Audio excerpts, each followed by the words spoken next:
Boa noite a todos, todas e todes. Sejam bem-vindos a mais um VibraTalk, tá? Para quem não nos conhece, nós somos a Vibra, somos o maior marketplace de serviços de software do Brasil e estamos conectando empresas a profissionais de software remotos a relações de trabalho inovadoras e seguras, para que todos ampliem ali o seu poder de realização, tá? Eu sou a Mayra e antes de apresentar a minha bancada hoje para vocês, eu gostaria de falar da Inclua, tá? É a parceira da comunidade Vibra, que fará a tradução para Libras da nossa talk hoje. A Hannah e o Giliardi estão aqui para tornar a nossa talk mais inclusiva, por isso eu vou pedir para que todos se apresentem, falando também as suas características físicas, tá? Eu vou começar por mim, eu sou a Mayra, eu sou uma mulher negra de 26 anos, meu cabelo é castanho escuro e ele tá solto, ele tá alisado, eu tô com uma camiseta preta da Vibra, e o lugar onde eu tô tem um fundo verde, certo? Eu faço parte da equipe de comunidade e também cuido das parcerias da Vibra como um todo.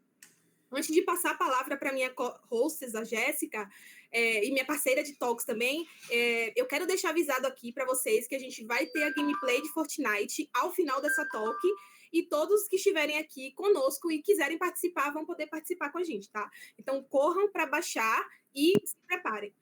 A equipe da Inclua vai se apresentar para vocês agora, tá? A intérprete Hannah, ela é uma mulher cis de 28 anos, pele branca, cabelos castanhos escuros, lisos e soltos, está usando uma camiseta de manga curta azul marinho, com fundo liso branco, tá? O intérprete Giliardi é um homem cis de pele branca, cabelos e barba loira, tatuagem nos dois braços. Ele está usando uma camiseta grafite em frente a um banco e um fundo branco liso, perdão.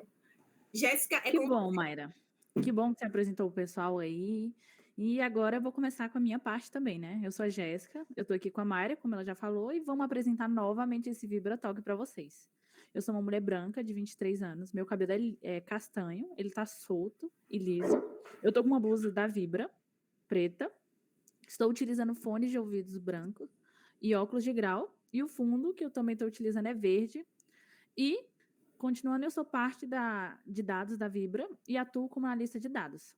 Agora eu vou passar a palavra para a equipe se apresentar. Quer começar, Charles? Pode ser. Boa noite a todo mundo. Primeiramente, é um prazer participar de novo dessa talk com vocês. Eu me chamo Charles, eu sou um homem branco, de barba e cabelo pretos. Eu estou usando uma touca cinza, um óculos redondo quebrado e uma camiseta preta com o logo da Vibra. Eu atualmente sou designer gráfico no time de design da Vibra e estou aqui para falar um pouco com vocês sobre gráficos, sobre design e sobre games. Então, passo a bola agora para o Vitor. Oi, gente, boa noite. Muito feliz de estar aqui de novo. Estava com saudade já dessa nossa conversa. Eu sou um homem cis, negro de pele clara, tenho cabelo crespo, tá curtinho, estou usando uma camiseta preta, óculos pretos e um headphone preto também. Aqui na Vibra eu faço parte da equipe de design, junto com o Charles.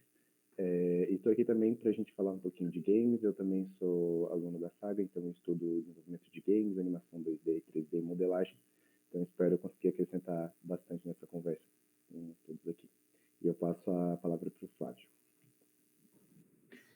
Oi, pessoal, boa noite. Agradecido estar aqui pela primeira vez, né? Essa é a minha primeira vez no VibraTalk. Eu sou um homem branco, tô 40 anos, cabelo curto, estou vestindo uma camisa verde e o fundo também verdeado, né, com o símbolo. Sou apaixonado por programação, né, e adoro jogos, né, então a gente vai ter uma conversa bem agradável aqui hoje. Show. Apresentações feitas, eu quero pedir que vocês no chat que estão participando se apresentem também, deixem aqui seus nomes, idades, de onde vocês estão falando e como vocês chegaram até aqui, tá?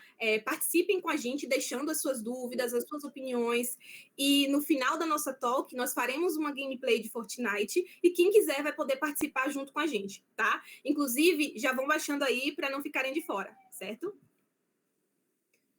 Maravilhoso, Mayra. Então, para quem está chegando agora, né, para possa entender o que está acontecendo, nós estamos aqui para falar sobre desenvolvimento de jogos e dar um panorama geral do segmento. E para quem está interessado em trilhar esse caminho, ou às vezes é só um entusiasta com curiosidade, né? Como eu. E caso você queira entender um pouco mais sobre como funciona o processo de criação e desenvolvimento, eu vou introduzir esse papo e eu quero perguntar para todos os nossos convidados. E eu vou começar respondendo, tá? Para começar iniciando a dinâmica. E também para vocês terem um tempo de pensar sobre a pergunta. Qual foi o primeiro game que vocês jogaram na vida? A minha resposta vai ser o clássico Bomberman. Sempre fui apaixonada. E passo aí para Mayra. Mayra, conta pra gente, vai. Olha, é muito tempo, né, pra gente ter noção, assim, mas a partir do momento em que eu me entendi enquanto gente, foi Mario, foi Super Mario. Não tem como ter sido outro, assim, pela minha vida, não tem como ter sido outro jogo. Mario era vida para todo mundo, né? Enquanto crianças. Vitor, qual foi o primeiro jogo que você jogou? Primeiro jogo que eu joguei, eu não sei, eu fico meio em dúvida. A primeira memória que eu lembro é de eu ter jogado um jogo no System, Phantom, que era um jogo de tiro, eu lembro porque tinha arma, era diferente. Mas eu lembro também de ter jogado Mario, quando eu era bem novinho, e um jogo muito legal de plataforma do McDonald's. Nossa, era muito legal, era meio de terror, assim. E aí eu não tenho assim, uma ideia certa de qual dos três foi primeiro, mas eu acho que foi o Mario, possivelmente. Eu passo a palavra para o Flávio. Eu já tenho, apesar de ser mais tempo, eu tenho uma visão bem clara do que eu comecei a jogar, que eu lembro da minha época que eu ia pro fliperama, né, nos bares que tinha perto de onde eu morava, e eu joguei Street Fighter 2, né, que era um jogo de luta onde ali as amizades começavam e terminavam, né, no meio da luta, mas era bem empolgante. E é lógico, os jogos solos também, que era Cadillac e Dinossauro, que era de rua que a gente ia batendo, e o próprio Mario. O Mario é um clássico, acho que vi depois, né, no Super Nintendo, mas era um clássico. E você, Charles, qual foi? Então, para mim foi uma pergunta um pouco difícil, estava aqui pensando e voltando no passado. Eu acho que talvez eu tenha sido o primeiro que eu joguei, mas de repente o que mais me marcou seria o Sonic. Eu tenho ótimas lembranças, assim, tipo, das mais antigas de jogar Sonic. Inclusive lembranças às vezes até traumáticas, mas para um outro caso. Que legal. Aquele jogo que marca a infância, independente de ter sido o primeiro que a gente jogou, sempre tem, né? Eu também realmente não sei se o Mario foi o primeiro ali, mas é aquele que marca, aquele que a gente passa mais tempo jogando, aquele que a gente faz amizades jogando. Então, é bem assim. Eu quero propor uma brincadeira para vocês agora, tá? Para trabalhar a memória de todo mundo, inclusive quem está no chat pode participar também. Eu listei 10 jogos que foram lançados entre 1990 e 2000. Eu acredito que todo mundo aqui é dessa época. E quem não for, provavelmente já teve contato com esses jogos em algum momento. E eu quero saber se vocês conhecem ou já jogaram, tá? A cada game que você teve a oportunidade de jogar, a gente vai contabilizar um ponto. Aí você guarda seu ponto aí, tá? E no final, a gente vai descobrir quem ganha, certo? E eu não sei como a gente vai começar. A Pan vai fazer a apresentação aqui dos joguinhos, e aí a gente vai ver e vai descobrir quais jogos vocês já jogaram e se realmente vocês estão por dentro aí dos jogos que foram lançados há mais tempo, tá? O primeiro deles, eu não sei se a galera já consegue ter visibilidade na tela, mas eu vou começar. O Super Mario World. Clássico. Eu. Sim. Todo mundo já jogou. Vocês têm alguma curiosidade, alguma coisa que vocês sabe que vocês possam pontuar em relação ao Super Mario? Cara, eu não sei de nada. Tipo, Mario existe desde quando eu me entendo por gente. Então, tipo, Mario, sei lá, Mario é Mario, né? Não sei nenhuma curiosidade sobre. Eu preciso dizer que eu não sei se o Mario lançado em 1990 foi o primeiro que eu tive a oportunidade de jogar, porque à medida que o tempo vai passando, vão lançando atualizações e tudo mais, mas o Mario realmente foi o primeiro joguinho ali que foi marcante, tá? O segundo jogo é Street Fighter 2. Quem jogou? É, Sim. Eu acho que o 2 não. Eu acho que eu Nossa. só cheguei acima disso. assim, nesse que eu era bom. Eu gostava muito de jogar. Esse era famoso na máquina de fliperama e sempre tinha uma dupla, né, para jogar contra. E era Sim. fantástico. É que nem eu falei antes, ali que a gente arrumava amizades e brigas ao mesmo tempo, né? Não gostava, achava que estava roubando, dava aquele toquezinho do lado para conseguir, para não deixar ele fazer a magia. Eu preciso dizer que eu tenho um certo trauma, né? Uma certa dorzinha em relação a esses jogos de fliperama, porque como menina eu tinha muito pouco acesso aos lugares em que tinha fliperama, então tinha que esperar que todo mundo saísse, que ninguém mais estivesse jogando para poder entrar, até por questões de linguagem e tudo mais. Os meninos têm outra forma de lidar com as coisas, né? E aí eu não podia passar tanto tempo jogando como eu gostava de jogar, exatamente por ser menina. Então, antigamente a gente tinha essa diferenciação, né? Sim. Nossa, eu acho que até que eu nunca passei por isso, porque, tipo, todos os meus primos, tipo, eu tenho tios da minha idade, né? Então, primos e tios, a gente juntava todo mundo e jogando. Acho que meu caráter foi moldado nisso. O Street Fighter eu tenho um sentimento por ele, eu jogo até hoje, né? Então, a gente tem um Street Fighter 5 que eu jogo online, diferentemente da época, hoje eu tomo uma surra pro pessoal que joga online, que eles são muito bons, eu não jogo já tanto. Na época do 2 no fliperama eu era bom, mas agora eu não sou tanto. Mas é um jogo que evolui muito e muita gente joga até hoje, né? É muito legal. E era atemporal, né? Tipo, o tempo ia passando, outras coisas iam lançando e todo mundo queria continuar jogando. Sim.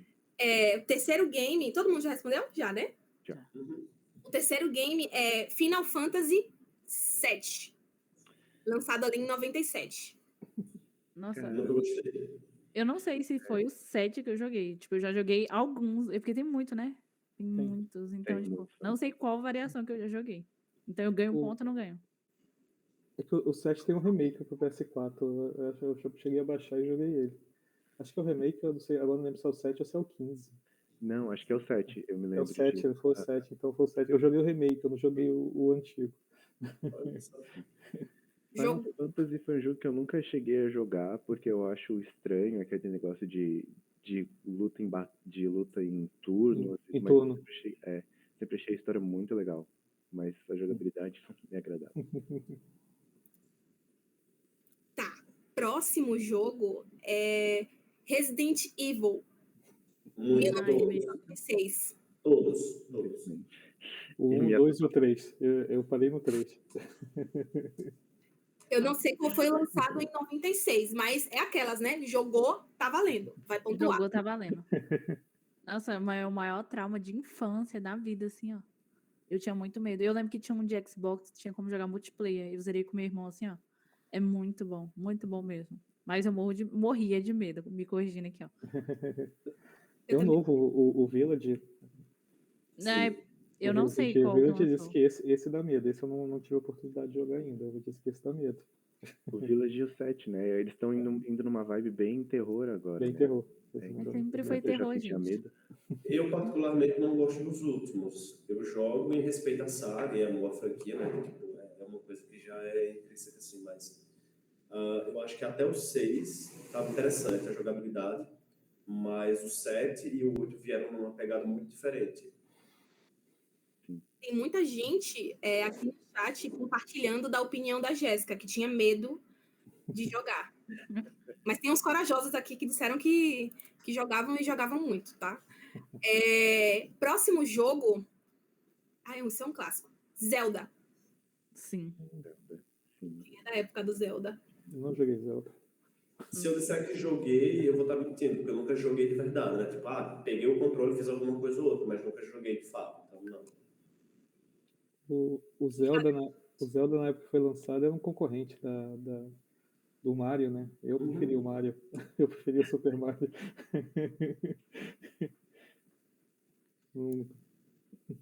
Vitor, jogou Zelda? Então, não cheguei a jogar porque era de Nintendo e jogos de Nintendo era meio pelo menos ali na minha época que eu jogava, que era 2010, aí tinha que jogar então num DS ou coisas parecidas, e daí não valia muito a pena ter um DS do que ter um Play 2, né? Eu nunca cheguei a jogar, mas eu acho muito bom esses últimos Zeldas. Principalmente esse que vai lançar agora, que é nessa pegada do Breath of the Wild. Então, eu acho bem legal esse mundo que eles estão explorando agora. Tá, esse realmente eu não joguei, mas eu também, como fiz a apresentação, não posso falar, né? Diablo. Diablo. Quem jogou Não. Diablo? Nunca cheguei a jogar. É muito famoso, né? Mas nunca joguei. Tipo, o meu marido, ele joga e a gente já tentou jogar junto, só que eu não gosto de jogo que tem muita coisa na tela, é muita informação, sabe? Então eu fico, sei lá, eu não sei para onde olhar. Eu já sou muito ansioso e é tudo muito acelerado, tudo cheio de informação e atrapalha muito. Então, não.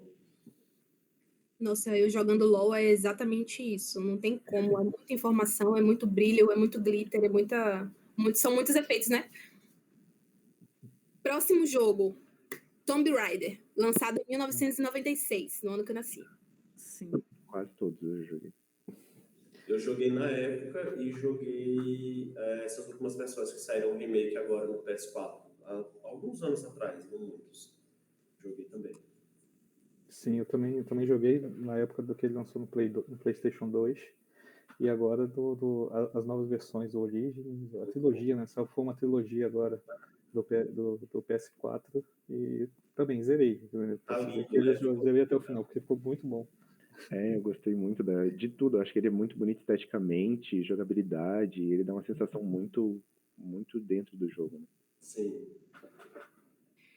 Metal Slug X10. Amo. Sim. 1999. Sim. Pode falar. Não, pode falar, pode começar. Não, assim, esse era um dos fliperamas que que gostava de jogar. Esse era um clássico do fliperama também. Que é aquele que você botava uma ficha e tentava ir o máximo possível, porque não tem save, né? Então, Isso. quando perdia já era. Ou você comprava outra ficha Mas era bom que durava bastante tempo, era uma coisa divertida. E era legal porque, tipo, Metal Slug era aquele jogo de você jogar, tipo, em galera e era até morrer, né? Então, assim, tipo, não pode perder, porque se você perder, você tem que ceder a vez pro coleguinha que tava lá dividindo o jogo contigo. Então, Cara, pra mim Metal Slug era muito legal porque era um daqueles jogos que dá pra jogar em site. Então eu podia jogar a qualquer momento e era muito legal pra rodar com qualquer computador, então eu gostava muito. Eu tô percebendo que a gente tem aqui, tipo, meio que 3 gerações, né? Que é a galera do fliperama, a galera que pegou o auge do Super Nintendo e o Vitor, que já chegou ali. Jogava online. Eu sou o clássico, né? Eu peguei a época do fliperama, eu tive até um Atari, então eu acho que bem retrô. E eu gosto de jogo, sempre quando eu puder, eu tava jogando, principalmente no fliperama. A gente jogava no PlayStation 2. Olha, eu tinha alguma coisa que eu comprei na feira que ele tinha, tipo, era um simuladorzão, assim, ó. Tinha todos os jogos possíveis, assim, ó. Então, as minhas referências de jogos foram tudo ali. Obrigada, feira. Joguinhos de feira. Paguei R$2 no CD. Exato. Paguei R$2 em 150 jogos. Meu Deus. O André falou aqui 30 jogos num CD. Exato. E a Fernanda tá falando aqui, saudade CS. Nossa, muito bom também. Saudade. Mas também acredito que não seja tão antigo assim, né? É. CS acho que depois de 2000 e... Não vou arriscar, mas eu sei que... 2008, 2009. Dá um Google aqui. O CS já é tempo da Lan House. Sim. Último jogo, Doom. Nossa, Doom. Eu adoro Doom. Adoro. Eu não joguei, eu morria de medo. Nunca joguei Doom. Counter-Strike foi lançado em 2000, novembro de 2000. Eu? Tem 22 aninhos Nossa. já. Então, Meu Deus. Da idade do Vitor, quase. Sim, minha idade. Tem Cuidado 22. aí, ó. Viu? Clássico. Mas Doom não, eu nunca joguei Doom, perdi essa. Eu acho que o único contato que eu tive com Doom foi bem depois, que eu não sei se tem associação, provavelmente não, que era o filme Doom, A Porta do Inferno. Que é com The Rock. Eu adorava aquele filme. Lembro vagamente. Eu lembro do filme. Cara, Doom é muito bom pra jogar quando tá estressado, não precisa pensar, só sair atirando, ouvindo heavy metal, é muito bom. A Fernanda colocou aqui, mega velho. Gente, eu não conheço Doom. Não É? sei. Sim, e Doom teve um lançamento recente, Doom Eternal. Sim. Ele foi um clássico. Porque o Doom ele foi um pioneiro de jogos de FPS, né? Então ele é um clássico que muitos jogos foram baseados nele depois, porque era um jogo muito dinâmico.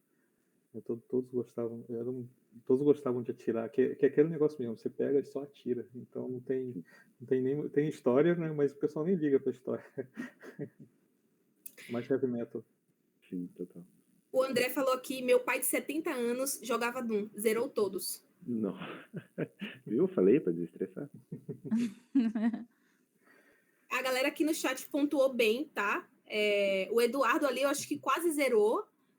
Mas é isso, vocês são antigos, né? Para não dizer velhos. E aí todo mundo tem um bom conhecimento de jogos, e isso que é interessante pra gente aqui hoje, tá? A gente é vanguarda. Exatamente, todos contemporâneos. A Jéssica, ela quer fazer uma pergunta pro Flávio, é isso? Eu quero fazer para você, Flávio. Eu queria saber se algum jogo foi decisivo para que você escolhesse trabalhar como dev.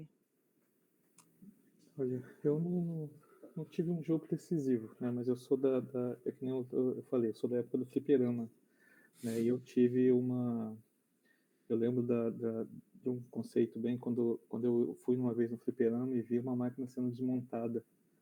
Isso me deu uma sensação boa, assim, que eu vi aquilo ali funcionando, eu fiquei muito curioso e me interessei por eletrônica, né? Que era mexendo nos componentes da máquina, vendo como aquilo funciona.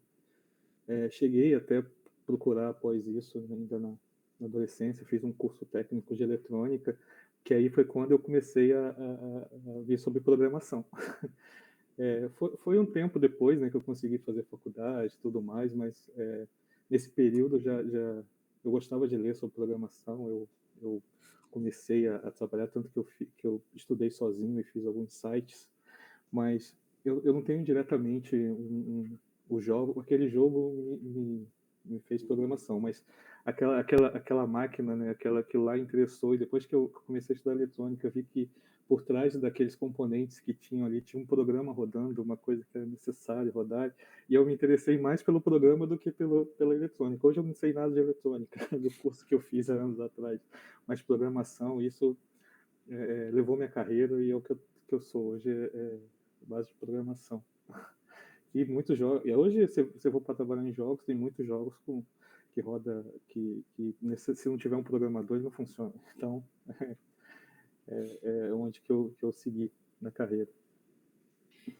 Eu acho interessante essa pergunta, porque na primeira talk que a gente fez, que também tinha a temática gamer, essa foi uma questão levantada e é recorrente a gente ouvir dos profissionais que a base cultural, né, aquilo que eles consumiram na infância, interferiram na escolha deles de trabalhar com desenvolvimento.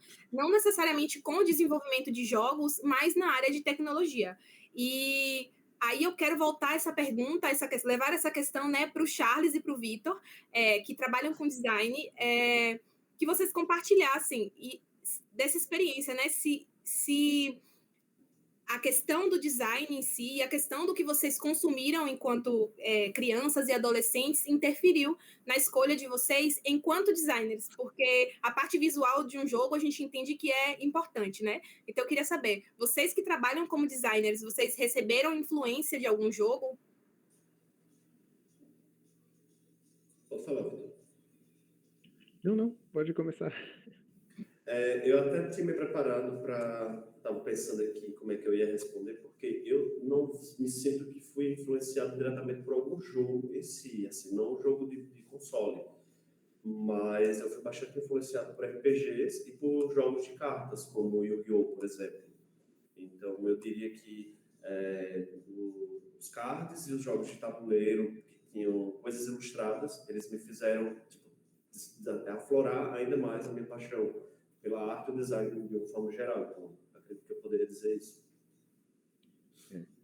Para mim, para mim teve influência assim em jogos, tanto que eu comecei primeiro nessa parte de estudando animação, buscando, né, algum aprendizado na área de desenvolvimento de jogos, e depois eu fui pro design. Um dos jogos que foi tipo essencial para essa minha caminhada foi Overwatch, que eu gosto muito. Eu acho um jogo muito bonito, um jogo divertido, mas me deixa com raiva, mas eu acho muito legal. E foi um jogo que me inspirou porque eu gostei tanto que eu pensei, cara, se eu trabalhasse com isso, se eu fosse atrás, se eu começasse a me especializar e a seguir nesse ramo também. E, inclusive, eu descobri que uma tem uma brasileira, né, que estudou, inclusive, nessa escola que eu estudo, que ela modelou uma personagem de Overwatch e de várias outras animações da Disney. Então, isso me deu um gás, assim, sabe, para seguir isso. O André tá falando aqui, Paladins é mais humildade. Nossa, eu comecei a jogar com uma frequência maior porque eu acompanhava o meu melhor amigo. Então, o momento que eu tinha com ele era a gente estar ali junto no Skype, nem era Discord ainda, nada. E ele estava jogando e eu estava sempre acompanhando. E o jogo que ele mais jogava antes de começar a jogar LoL era o Paladins. Então, o André me remeteu a uma memória bem antiga e muito boa da minha infância e início de adolescência, né?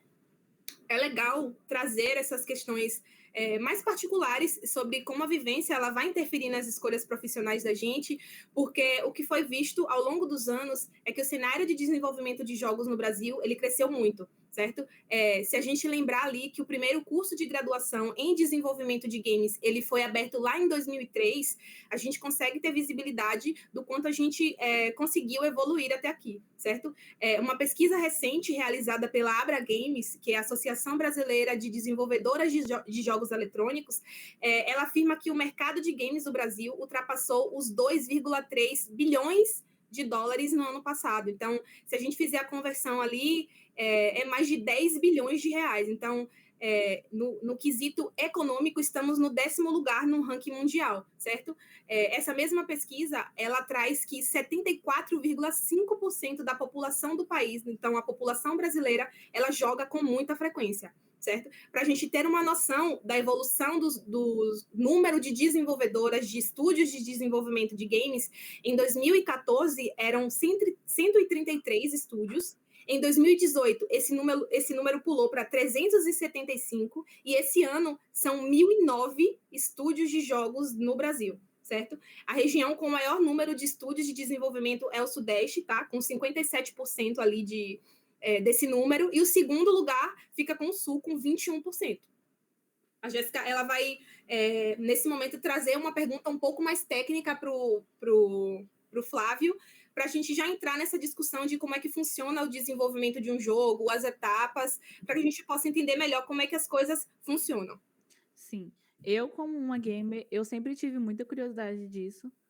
E agora, né, tendo uma pessoa que entende sobre isso, eu quero perguntar para você, Flávio, como é que começa o desenvolvimento de um jogo? As pessoas pensam primeiro na mecânica, na parte de animação e gráficos, ou pensam na construção do universo todo do jogo? Olha, a construção de um jogo, acho que é sempre parte da história, né? O desenvolvimento de game, ele precisa ter uma história, ter um esboço. Isso é um mercado ótimo como designer, porque até que ele tem que desenhar e pensar nos personagens antes de começar mesmo. Até chegar a mim, né, que é o programador, ele tem que passar por um esboço e por uma história, né? Acho que o processo depois ele vem pela escolha do motor, que eu acho que é o mais importante no jogo. Hoje a gente tem alguns motores que roda grande, que é o Unity, Unreal, que são as engines dos jogos famosos que nós temos hoje, que é baseado em C, C++, C Sharp, e ele passa por todo esse processo. A gente tem que, quando eu fiz o curso de design de jogos, o primeiro processo, depois do esboço, depois da história, é o design, né? A gente tem que montar a tela, tem que criar o mundo, tem que criar os personagens. depois que você define tudo, que está tudo desenhado, tudo funcionando, é que parte para a programação. Programação é o mais demorado e o mais e o que vem por último, né? Que é dali que faz a engenharia toda para funcionar. O andar no mundo, o carro, a batida, tudo isso. E isso tudo hoje tem uma facilidade, que são os motores, que são as engines, que chamam no mundo do game, que são aqueles motores que estão prontos, que tem algum esboço e que facilitam no desenvolvimento de jogos. Muitos jogos famosos, por exemplo, os jogos da Rockstar, que é o GTA, o Red Dead Redemption, eles usam a mesma engine, você usa o mesmo motor gráfico baseado em C, C++ e C Sharp, que facilita a vida do programador. Mesmo assim, é um jogo que pode demorar até 5 anos para ser feito. Por isso que é um mercado bastante promissor, tanto para quem gosta de design, para quem gosta só de desenhar, para quem gosta de contar história, porque precisa de um roteirista, e para quem programa, né? É um mercado bem amplo a área de jogos, né? É o mais lucrativo também, lucra mais que o cinema no mundo. Então é uma área bem em expansão também, né? Não, bacana você falar isso, porque uma vez eu lembro que eu vi um trailer, acho que foi do FIFA alguma coisa, 22. Eu lembro que no trailer eles faziam assim, tipo, a promoção de usa a mesma engenharia do algum jogo de FPS, e eu fiquei, gente, como assim esse jogo usa a mesma, sabe? Aí agora você explicando, tipo, agora faz mais sentido na minha cabeça. Engine, né? Ou motor gráfico, né? Que eles usam, que tem, eles montam um motor gráfico, por exemplo, o GTA é um exemplo que tem o mesmo motor gráfico desde o GTA 3. Eles só melhoram os gráficos. Ele saiu do GTA 1, GTA 2 e com o motor gráfico 2D, depois criaram um motor gráfico próprio da Rockstar que do GTA 3 hoje é usado no 5 e está sendo desenvolvido para o 6, que é o mesmo motor gráfico, e é o mesmo motor gráfico que eles usam em quase todos os jogos da Rockstar. E se a gente falar para o GTA é o segundo jogo mais vendido no mundo, só perde para o Minecraft, né? Então, é um trabalho que vem sim, sempre evoluindo. Eles pegam o mesmo motor, a equipe montando e fazendo desenvolvimento e melhorando o gráfico cada vez mais, cada hora para cada vez mais realista, né? Se a gente pensar do que a evolução do próprio GTA 3 para o 5 que nós temos hoje, é uma evolução gigantesca. Fábio, posso fazer uma pergunta para o Fábio? Essa parte de motor gráfico, ela vai incluir também toda a parte de física, né? Ou a parte de física seria feita por fora, digamos assim? Sim, não. A parte do motor gráfico, ela inclui a física, né? Os movimentos, vamos dizer assim. Você tem que desenhar, você faz o personagem, como você chega, você desenha o personagem, cabeça, ombro, dois. Eu não estou falando dos mais simples, né? Porque tem os mais avançados, que é o FIFA, por exemplo, ele pega a captura de movimento. Aí é uma coisa um pouco mais avançada até, mas se você for fazer o desenho, o motor ajuda na física. Você pegar um objeto ou uma coisa que joga, ele ter uma gravidade que chama, e o motor, você não precisa, aquele velho, na linguagem de programação, é um framework, né, que você não precisa escrever tudo para fazer as coisas que já são do mundo real, vamos dizer assim. Isso inclui a física, a textura, né? Você pode, por exemplo, você bater numa árvore, bater na árvore, não passar dentro dela. Bacana. O Flávio falou sobre o GTA e isso me remeteu às questões de vazamento, né? Que são que por mais que as empresas elas se empenhem muito em trabalhar com a segurança em relação a resguardar ali os seus códigos e não vazar o jogo antes da sua divulgação, antes do seu lançamento, acontece muito e é algo que parece que não tem como prever realmente, né? Não tem como não sei, é realmente algo que aparentemente eles investem muito, mas ainda assim foge do controle deles. Flávio, é uma dúvida minha, se você não souber exatamente como é que funciona, não tem problema. Em relação à segurança dos códigos, tem algum processo que eles fazem ou eu não sei, sabe? Como é que funciona a segurança, assim, dos códigos, porque eu sei que num projeto, num desenvolvimento de um software, tem todo um cuidado ali para proteger o código antes do lançamento, proteger o seu trabalho realmente, né? Mas num jogo funciona da mesma forma, de tipo, eu estar desenvolvendo o site da minha empresa, ou o cuidado e tudo mais tem que ser o mesmo, algo é feito diferente. Olha, assim, a melhor forma de proteger um código-fonte é deixar ele aberto, né? Onde todo mundo consegue ajudar a montar.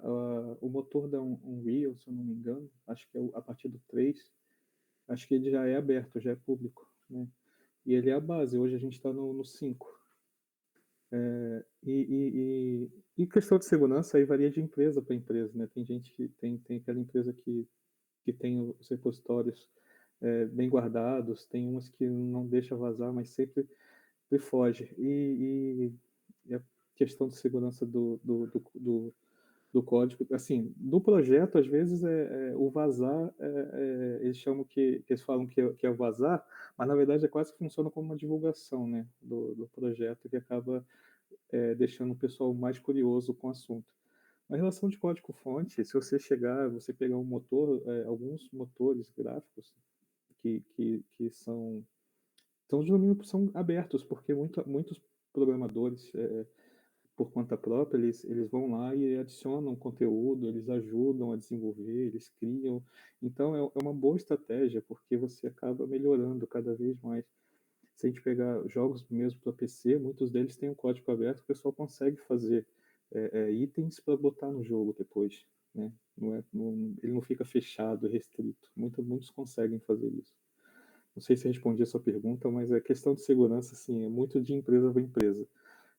Eu recentemente, como tem lido sobre a Rockstar, sei que a Rockstar é bem rigorosa com isso, que ela tem até um motor próprio, Rage, de componente, então eles são bem rigorosos com isso. Mas com o mundo tecnológico que a gente está hoje, a gente acaba sempre vazando alguma coisa. Eu queria só um comentário mesmo, tipo, do que o Flávio falou, né? Tipo, eu sinto às vezes também que tem muitas empresas que fazem, tipo, um marketing em cima. Tipo, The Sims, por exemplo. The Sims é um jogo que não importa a expansão que for, o pessoal pode ir na internet, tacar o hate, falar não gostamos, mas todo mundo vai comprar ainda. E toda vez que vai lançar uma expansão nova, sempre vaza alguma coisa assim, ó. O pessoal vai lá nos códigos e vê, sei lá, voz de bebê. Aí então eles sabem, tipo, entendem que na próxima expansão vai vir, sei lá, bebês, sabe? Ou coisas de animais. Então eu sinto que eles fazem isso para deixar o povo curioso, instiga o povo e o pessoal continua comprando, né? Sim. Concordo, eu acho que seja assim também, até porque no próprio GTA V tiveram coisas de lançamentos novos, de DLC, que a galera conseguia ver no código-fonte do jogo, né? Então acho que às vezes pode ser mesmo uma coisa de um marketing.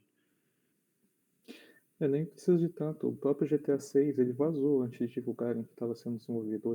Hoje todo mundo sabe que está sendo desenvolvido, mas vazou antes. As primeiras imagens, os primeiros designers, o esboço dele.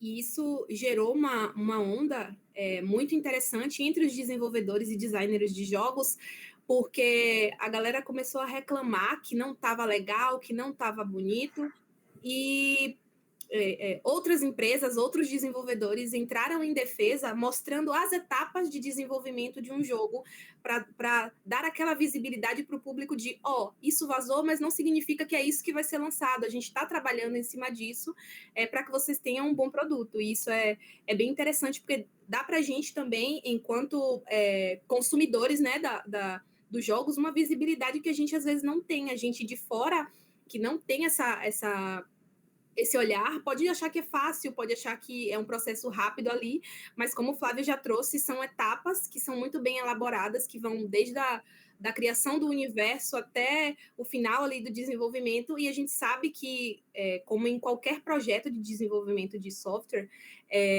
muita coisa vai mudar enquanto ele está acontecendo, né? Inclusive, isso me lembrou até um lançamento de um game super aguardado, que a proposta dele era tipo um super, ultra, mega gráfico, assim, e aí eles lançaram o jogo meio que na pressa, e quando a galera começou a jogar, tinham várias falhas, assim, o rosto das pessoas deformavam, sabe? Era uma coisa bizarra. E aí, tipo, muita gente pediu reembolso do jogo, eles tiveram que fazer uma atualização de última hora para conseguir consertar a merda que fizeram. Foi bem tenso. E já faz Cyberpunk, né? Sai- Cyberpunk foi assim. Também, Cyberpunk eu não sabia, mas esse que eu tô tentando lembrar o nome não era o Cyberpunk. o Cyberpunk 77. Eu tenho esse jogo. Comprei ele depois, porque ele ficou muito barato depois dessa divulgação que lançaram antecipado. Mas e acabou que eu comprei barato e agora ele já está melhor, porque eles vão. É o processo, né? Eles lançaram antes do tempo, ele teve a história do Cyberpunk, né? Teve uma briga lá dentro que precisou ser lançado antes, porque era para ser lançado, deu problema e agora eles estão mandando as atualizações. Né? Era para ser, era um dos jogos mais esperados do ano que lançou. E devido aos problemas, caiu muito. Novamente, aí vem a parte do marketing, né, que fizeram antes do tempo. O marketing foi ótimo, todo mundo comprou e o jogo não estava pronto. Total. E é um jogo muito bom, diga-se de passagem. Sim, muito bom. Gente, agora eu quero lançar a polêmica aqui, tá? Assim, para fechar isso aqui com polêmica, né, Mayra? A gente gosta, às vezes, de lançar uma tretinha. Eu quero saber para vocês, o que pesa mais no jogo para vocês? É gráfico, é narrativa ou mecânica? Para mim, eu acho que é a mecânica, porque às vezes eu vou jogar um jogo lindo, maravilhoso, mas a mecânica é chata. Ao mesmo tempo que tem jogos que contam narrativas perfeitas. Eu não sei o nome daquela empresa que faz jogos só de narrativas, que tem Telltale. parceria. Qual? Telltale. Isso, eu amo, perfeito. Eles são perfeitos. Mas o que para mim mais pesa é a mecânica. O jogo pode ser coisa gráfico mais batata, mas se ele tiver uma mecânica perfeita, eu vou jogar. E você, Flávio? Fala aí pra gente. O que conta mais pra tu? Olha, acho que depois que eu envelheci, fiquei mais velho, parei de jogar jogos de tiro, porrada e bomba, né, que eu gostava bastante. Eu foco muito na história. Eu gosto muito de jogos com histórias hoje. Eu tenho exemplos de The Witch, The Last of Us, que são jogos que têm uma história, sim, completa do início ao fim, que acaba virando série depois, né? De tão com a história completa. Eu gosto de jogos assim, né? Todo jogo que eu pego hoje, eu gosto de jogar ele ao fim e prestando atenção na história. Então, para mim, a história é o principal dos jogos. Eu nem ligo tanto para gráfico ultra realista, mas se tiver uma boa história, eu vou até o fim. Mas pior que esses jogos que você citou são, tipo, perfeitos em gráfico, narrativa e mecânica, né? Então, não conta. É igual God of War. Mas se você pegar The Witch, ele não tem um gráfico muito bom, mas a história dele é muito boa. Se ele pegar a história da história até o fim, é muito bom. Principalmente os primeiros The Witcher, né? The Witcher 1 e 2 tinham... Nossa, o Geralt era medonho. Eu vou aproveitar esse momento e pedir para a galera do chat responder também o que vocês preferem, o que é mais relevante para vocês. É gráfico, é narrativa ou é mecânica? Essa pergunta ela é polêmica, ela é difícil de ser respondida, porque, como eu estava falando para a Jéssica durante o nosso ensaio, durante a elaboração do roteiro, eu acho que isso depende muito do que você está buscando num jogo. Sabe? Existem jogos específicos para cada momento. Então, tem um joguinho ali que você para jogar 15 minutos, então você joga uma vez por semana, e tem jogos que você senta ali, realmente você quer ficar imerso na história, você quer entender o contexto, você quer participar do universo, e acho que esses são os mais interessantes. Como eu sou péssima de mecânica, eu preciso dizer que eu me apego bem mais à narrativa, sabe? Se o jogo tiver uma narrativa bem interessante, bem da hora, e a mecânica dele for simples, ele me ganhou, sabe? Porque o momento em que eu busco jogar é um momento em que eu quero descontrair, eu quero relaxar. Então, algo que me demande muita técnica, muito esforço, já não vai fazer muito sentido para mim. Então, eu acredito que depende do meu momento. Charles? Inclusive, você estava falando aí, eu concordo muito, e o exemplo que o Flávio deu do The Last of Us é até roubado, né? Porque ela é perfeita na mecânica, na narrativa, nos gráficos, então não importa. Mas tipo, realmente eu concordo que a narrativa é o mais importante. Eu acho que um gráfico bom não salva um jogo ruim. E a mecânica, ela não vem a ser um problema, pelo menos do meu ponto de vista. Por exemplo, tem muito jogo que a mecânica é praticamente inexistente, assim, tipo, é uma tábua, o jogo, e você joga ou pelo gráfico, que é maravilhoso, ou pela narrativa. Então, por exemplo, Dragon Ball é um jogo que me irrita, é um jogo que dá vontade de jogar o controle na parede. Mas eu acho, tipo, eu sou apaixonado pela história, não é bem a narrativa, mas tipo, existe todo um apego pela saga, então acredito que narrativa ganha, bate mecânica e gráfico. E você? Nossa, Charles, e tipo, Dragon Ball, só te interrompendo, Dragon Ball a gente pode jogar 70 vezes, e, tipo, a mesma história. Aham. Tipo, Freeza, você vai ainda achar perfeito. Sim. Inclusive, Dragon Ball Kakarot, gente, pelo amor de Deus, perfeito, né, a história. Mas a mecânica irrita, né? Meu Deus. Eu Mas acho que todos minha falamos? câmera... Não, eu não falei. Eu acho que minha câmera travou, Tá Ela invisível. travou. mas depois eu vejo. Mas só para não perder essa pergunta, para mim, mecânica é essencial. Eu parei de jogar Mafia 3, tinha uma história muito boa, um gráfico muito bom, mas a mecânica me incomodava. E o fato do personagem não pular me incomodava. E daí eu parei de jogar. Para mim, mecânica é, assim, muito essencial, sabe? A mecânica, incluir na polêmica aqui, a mecânica é para competição, né? Eu jogo Call of Duty, né, que se a mecânica tiver um pouquinho ali fora do tom, até se a internet não tiver boa, que atrapalha um pouco ali, já não dá para jogar. É muito difícil competir um PS4 com um PC, por exemplo, por causa da mecânica do jogo. O PC é muito mais rápido que um PS4. Então, para competição, para quem gosta de jogos de competição, acho que a mecânica é essencial. Aí já não é muita história. Eu vou aproveitar esse momento para fazer uma pergunta que não estava mapeada para ser feita, mas eu fiquei curiosa e acho que seria interessante vocês responderem. E quem quiser pode responder no chat também. Se hoje vocês tivessem que escolher apenas um jogo para jogar o resto da vida, sabe? Independente de gráfico, narrativa ou mecânica, o jogo da vida de vocês, que vocês jogariam assim tranquilamente, como vocês falaram, de zerar o jogo, né?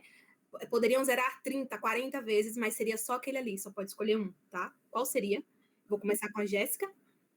Ó, gente, o meu The Sims, eu sou uma fã de The Sims, assim, de vida, assim, pra mim eu posso, justamente, é um jogo de vida, eu vou simular tudo que, aquela maluca, né, tudo que não acontece na minha vida lá, não faço isso, mas eu acho The Sims genial, eu gosto de criar narrativas lá, tipo, gosto de passar o perrengue todo, eu acho que The Sims é perfeito, pra mim vai ser The Sims sempre.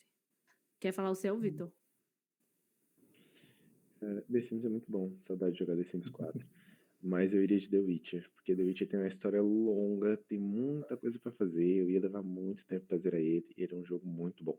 Então qualquer um dos, acho que eu iria de 3, mas qualquer um dos 3 seria um bacana. Flávio? Eu sou fã do Hideo Kojima, então eu gosto muito do Metal Gear. Joguei todos, desde o 1 do PlayStation 1 até o 5, que saiu agora no 4. Eu joguei todos os jogos, sou fã do. Eu joguei o Death Stranding, que é do Hideo Kojima, que tem por acaso o mesmo motor. Então o Metal Gear, se eu pudesse, eu ficava só com ele. É um jogo de estratégia e com uma boa história. Então, com plot twist no final, para quem não jogou, já fica sabendo. Então, eu fico com Metal Gear. A saga Metal Gear. E você, Charles? Ele falou que podia ficar com a saga, viu? Então, se for ficar com a saga, eu vou ficar com a saga de Resident Evil, que eu tenho jogo agora. Mas se fosse para escolher só um, eu prefiro fazer uma escolha mais consistente. Assim, eu acho que The Last of Us é um jogo que ia demorar muito para eu enjoar. Então seria a escolha mais que eu faria nesse momento. Do 2, a parte 2. O The Last of Us é uma história contínua, né? Eu joguei o 1 e o 2 e parece que se jogar os dois em sequência, você não vai enjoar. Eu percebi que vocês gostam de jogos que o final acaba com o psicológico das pessoas, né? Isso Pode ser. Eles podem acabar com o psicológico durante também, não tem problema, mas o importante é abalar. Tem diversidade aqui no nosso chat, tem The Sims, FIFA, a Fer também falou aqui The Sims, com certeza, então a galera tá diversa. Eu preciso dizer, né, que eu acho que não é surpresa para ninguém da equipe, que seria o LoL, porque é uma infinidade de possibilidades ali dentro, inclusive uma infinidade de possibilidades de passar raiva ali dentro, sabe? Mas por essas inúmeras possibilidades mesmo de criação, de formas de se jogar, de composições que você pode criar, e é um jogo que está sempre se renovando ali, por mais que nem sempre seja da forma que a galera que joga queria que fosse, né? Eu acho que seria esse, porque também é o que os meus amigos mais jogam, e jogar para mim é sempre sinônimo de estar próximo das pessoas que eu gosto de conviver, e o LoL eu acho que é o jogo que agrega uma maior quantidade de amigos meus, então seria o LoL, o meu jogo. Perfeita resposta, Mari. Mas, gente, eu tenho uma notícia triste, porém não tão triste, que vamos continuar na nossa gameplay. Nós estamos chegando ao fim do nosso bate-papo só. A gente queria agradecer a participação da equipe, né? Que topou mais uma vez participar dessa aventura conosco, ao nosso convidado Flávio. E vocês querem compartilhar alguma coisa, algum agradecimento especial? Queria agradecer por estar aqui mais uma vez. Eu adoro quando a gente faz o Talk de Games. Eu acho muito legal a gente trazer essa questão, essa cultura, igual eu falei da última vez, trazer de uma forma saudável, né? Porque, às vezes a gente está nesse meio que não consegue se expressar de uma forma muito bacana, não consegue ter pessoas ouvindo visões diferentes. E aqui eu acho que a gente consegue construir um espaço bem livre para isso. Eu acho muito legal. Eu queria agradecer a Vibra, né, pelo convite, né. É um bate-papo que eu adoro fazer, eu faço entre os amigos, falar sobre jogos é gostoso, eu gosto disso, então eu quero agradecer vocês por essa oportunidade, e se me chamar de novo, eu tô aí. Queria agradecer também pelo convite. A gente sempre fica meio nervoso, assim, sem saber como é que vai acontecer, mas no final é sempre um papo super descontraído com todo mundo de casa. Então, só fiquei curioso agora qual jogo que a gente vai fazer da gameplay, porque LoL, infelizmente, eu tentei, tá? Então não vai dar, não vou conseguir jogar LoL com vocês. Qualquer coisa eu fico espectador, então. Mas obrigado aí pelo convite. Pelo apelo geral da nação, né? A gente vai jogar Fortnite, tá? Flávio já falou, Vitor já falou. Eu gostaria de agradecer ao pessoal da Inclua, tá? A Hanna e o Giliardi por estarem mais uma vez participando desse momento com a gente, auxiliando a Vibra nos nossos bate-papos, trazendo acessibilidade e inclusão, é algo que a gente sempre busca ter dentro da Vibra. Eles vão encerrar a participação deles com a gente na talk de hoje, mas como a galera já falou, a gente já mencionou diversas vezes, a gente vai ter a nossa gameplay e convidamos vocês para participarem ou só assistirem, tá? A gente vai encerrar a transmissão e quem quiser jogar, permanece aqui no chat que a gente vai liberar um link para que vocês possam entrar numa call junto com a gente, tá? E jogar com a gente se for da vontade de vocês, certo? Obrigada mais uma vez a todos. Caso vocês queiram conhecer um pouco mais sobre a Vibra, o que a gente faz, nossas redes sociais vão estar aí no chat, tá? Ou na descrição do nosso canal aqui no Discord. E é isso, tá? Tchau, tchau, até a próxima. E quem quiser jogar com a gente, é só ficar aqui.